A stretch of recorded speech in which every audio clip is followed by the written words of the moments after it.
प्रिय बच्चों एवं मित्रों, सभी को मेरा नमस्कार। प्रिय बच्चों एवं मित्रों, सभी को मेरा नमस्कार। आइए आज देखते हैं गणित की कुछ मूलभूत संक्रियाएं अर्थात बेसिक ऑपरेशंस। अंकगणित की कुछ मूलभूत संक्रियाएं होती हैं। संक्रिया उसे कहते हैं जिसमें जोड़ना, व्यवकलन करना, गुणा करना एवं भाग करने से संबंधित क्रियाएं की जाती हैं, उसे संक्रिया कहते हैं। तो सबसे पहले आइए देखते हैं कि कुछ प्रगुणों का प्रयोग करते हैं, जिसमें पहला प्रगुण है संवरक या समृद्ध गुणधर्म। तो पूर्ण संख्या के लिए देखते हैं संवरक या समृद्ध गुणधर्म योग में काम करता है या नहीं। तो एक फार्मूला बताए थे कि a plus B equal to C. a plus B equal to C, जहां a बराबर मान लेते हैं 1 और b बराबर 2। तो आइए देखते हैं कि योग में समवरक गुण या समृद्ध गुण काम करता है कि नहीं। तो a का मान a plus B equal to C, a का मान रख लेते हैं 1 प्लस b का मान 2 इक्वल टू 3। c के प्राप्त होगा तो एक पूर्ण संख्या है, इसलिए हम कह सकते हैं कि पूर्ण संख्या में समवरक गुण योग का समवरक गुण का पालन होता है। पूर्ण संख्याओं के लिए योग के समवरक गुण का पालन होता है। व्यवकलन में देखते हैं, क्या व्यवकलन में समवरक गुण का पालन होता है कि नहीं। a का मान रख देते हैं 1, b का मान -2, तो -1 प्राप्त होगा, जो एक पूर्ण संख्या नहीं है। तो हम कह सकते हैं कि व्यवकलन में पूर्ण संख्या के लिए समवरक गुण या समृद्ध गुण का पालन नहीं होता है। फिर तीसरा देखते हैं गुणा में या गुणन में समृद्ध गुण काम करता है कि नहीं करता है। तो a into B equal to C, a का मान 1 और b का मान 2, तो 2 इंटू 1 इक्वल टू 2। तो ये पूर्ण संख्या के लिए गुणा समृद्ध गुण का पालन करता है। भाग में देखते हैं, क्या भाग में समृद्ध गुण का पालन होता है कि नहीं। तो a बाई बी का मान रख देते हैं, a बाई बी की जगह a के स्थान पर 1, b के स्थान पर 2। तो समृद्ध गुण का पालन नहीं करता है, भाग में समृद्ध गुण का पालन नहीं होता है। अर्थात हम कह सकते हैं कि पूर्ण संख्या के लिए योग तथा गुणा में समृद्ध गुणों का पालन होता है, जबकि व्यवकलन तथा भाग में समृद्ध गुणों का पालन नहीं होता है। तो आपको ये समझ में आया होगा। फिर इसके बाद दूसरा गुणधर्म देखते हैं, क्रम विनिमय गुणधर्म। क्रम विनिमय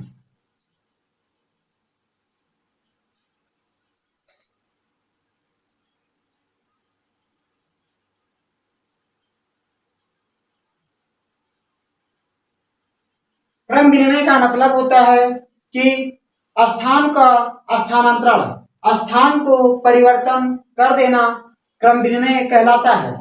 जैसे सीता आगे बैठी है, सीता को उठाकर सोनू की जगह और सोनू को उठाकर सीता के स्थान पर बैठा दिया जाए तो उसे क्रम विनिमय कहेंगे, यानी परिवर्तन कर दिया गया, अदला बदली जिसे कहते हैं। तो क्रम विनिमय में क्या योग का, व्यवकलन का, गुणा का, भाग का पालन होता है कि नहीं, आइए देखते हैं। तो क्रम विनिमय का एक फार्मूला होता है a plus B equal to B plus A. अगर देखो a प्लस बी लिखा है, उस तरफ हम b प्लस ए कर दिए, यानी कि स्थान को बदल दिए। तो a का मान रख लेते हैं 2, जबकि b का मान रख लेते हैं 3। तो आइए देखते हैं कि इसमें पालन करेगा तो हाँ लिखेंगे पालन करता है, अगर नहीं करेगा तो लिख देंगे कि पालन नहीं करता है। a का मान रख देते हैं 2 प्लस b का मान 3 प्लस b का मान 3 प्लस a का मान 1। 2 और 3 को जोड़ेंगे 5, 3 और 2 को जोड़ेंगे 5। LHS equal to RHS, left hand side equal to right hand side. इसलिए हम कह सकते हैं कि क्रम विनिमय का पालन योग में होता है, अर्थात योग के लिए क्रम विनिमय का पालन होता है। फिर देखते हैं व्यवकलन में, क्या व्यवकलन में क्रम विनिमय का पालन होता है? तो a minus B equal to B minus A, इस फार्मूले पर रखते हैं। a का मान 2 और b का मान -3, b का मान 3 और a का मान -2। तो -3 वाली संख्या बढ़ी है तो -3 में से 2 चला जाएगा तो -1, 3 में से 2 चला जाएगा 1, तो LHS is not equal RHS, यानी क्रम विनिमय में व्यवकलन का पालन, व्यवकलन के गुणधर्म का पालन नहीं होता है। क्रम विनिमय गुणधर्म में व्यवकलन का पालन यानी घटाने की क्रिया नहीं चलती है। फिर आइए देखते हैं गुणा में क्या गुणन में चलती है। a into B equal to B into A का मान रख लेते हैं 2, b का मान 3, b का मान 3 इंटू a का मान 2, 2 into 3 equal to 6, 3 into 2 equal to 6, LHS equal to RHS। तो हम कह सकते हैं कि क्रम विनिमय का पालन गुणा में होता है। फिर आइए देखते हैं भाग में, क्या भाग में क्रम विनिमय का पालन होता है। a by B equal to B by A का मान रख लेते हैं 2/3, b का मान रख लेते हैं 3, a का मान 2, तो a क्या LHS equal to is not equal to RHS। तो ये दोनों बराबर नहीं है, 2/3 इज नॉट इक्वल 3/2, इसलिए हम कह सकते हैं कि क्रम विनिमय का पालन भाग में या डिवीजन में नहीं होता है। तो सबसे पहले क्रम विनिमय का पालन जोड़ में, फिर उसके बाद गुणा में। क्रम विनिमय का पालन जोड़ तथा गुणा में होता है, जबकि क्रम विनिमय का पालन घटाव तथा भाग में, व्यवकलन तथा भाग में नहीं होता है। इस तरह से हमने समृद्ध गुणधर्म और क्रम विनिमय का गुणधर्म पढ़ लिया है। आइए तीसरा गुणधर्म देखते हैं।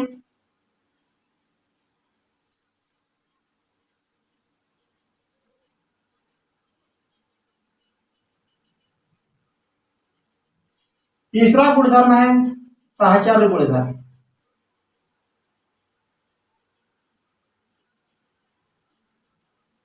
साहचर्य गुणधर्म का फार्मूला बताए थे कि a प्लस बी प्लस सी, दूसरी तरफ a प्लस बी प्लस सी। तो a का मान 1, b का मान 2 और c का मान 3। ये रखकर देखते हैं कि दोनों तरफ बराबर बराबर अगर आता है योग में तो पालन होगा, अगर बराबर नहीं आता है तो पालन नहीं होगा। a का मान रखते हैं 1 प्लस b का मान 2 प्लस c का मान 3, ब्रैकेट को बंद कर देते हैं। दूसरी तरफ ब्रैकेट में a का मान 1 प्लस b का मान 2, ब्रैकेट को बंद, प्लस c का मान 3, 1 प्लस 2 प्लस 3 को जोड़ेंगे 5 बराबर 1 प्लस 2 3 प्लस 3, 1 प्लस 5 3 प्लस 3, 6 बराबर 6, 6 इज इक्वल टू 6। तो कह सकते हैं 6 is equal to 6, LHS equal to RHS। तो कह सकते हैं कि सहचर्य गुणधर्म का पालन योग में होता है। आइए व्यवकलन में देखते हैं, क्या व्यवकलन में पालन होगा कि नहीं होगा। व्यवकलन में a minus B minus C equal to a minus B minus सी।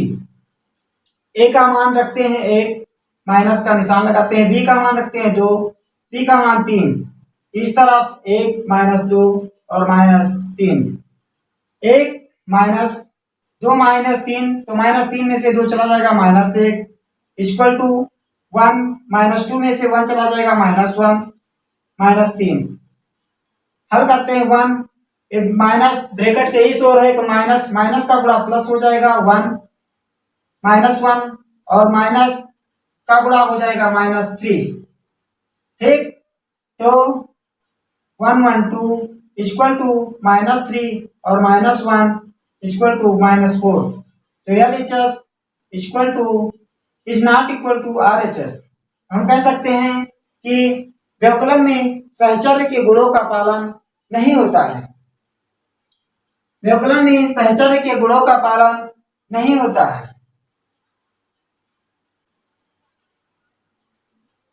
फिर गुणा में देखते हैं, इसको इरेज करते हैं और गुणा में देखते हैं क्या पालन होता है।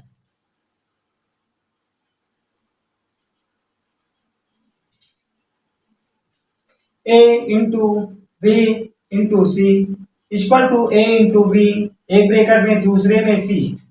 ए का मान 1 इंटू बी का मान 2 इंटू 3, ए का मान 1 इंटू 2 और ब्रैकेट के बाहर 3।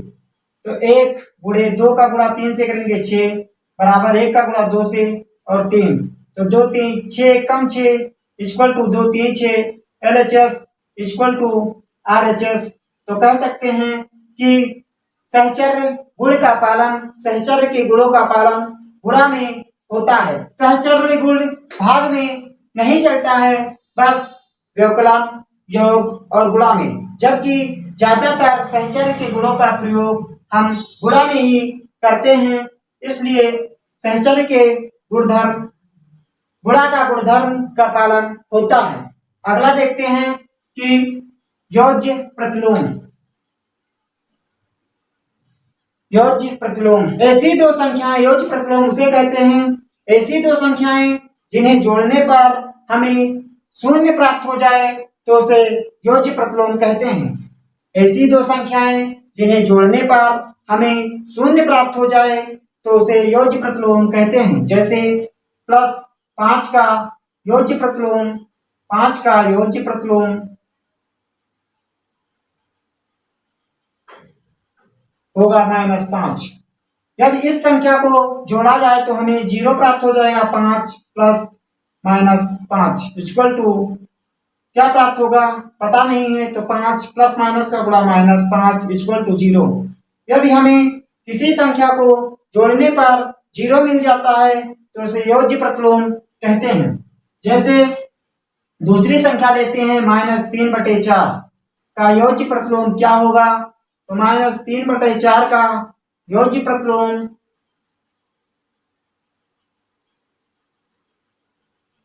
प्लस -3/4 का योज्य प्रतिलोम 3/4 प्लस का होगा। इसे हल करने के लिए क्या ये सही है कि नहीं, तो -3/4 प्लस 3/4, 3 में से 3 चला जाएगा, 3 प्लस 3 -3 प्लस 3/4 बराबर 3 में से 3 चलाएगा 0/4 बराबर 0।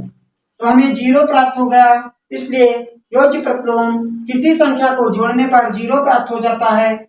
आइए अगला देखते हैं।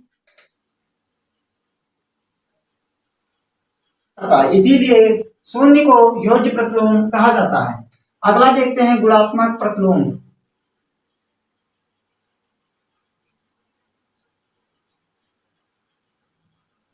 ऐसी संख्याएं जिन्हें गुणा करने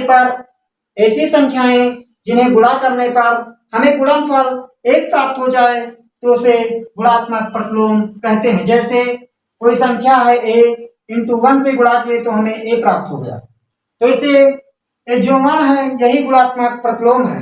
जैसे -3 का गुणात्मक प्रतिलोम क्या होगा, तो देखते हैं -3 का गुणात्मक प्रतिलोम क्या होगा, कौन बताएगा। -3 का गुणात्मक प्रतिलोम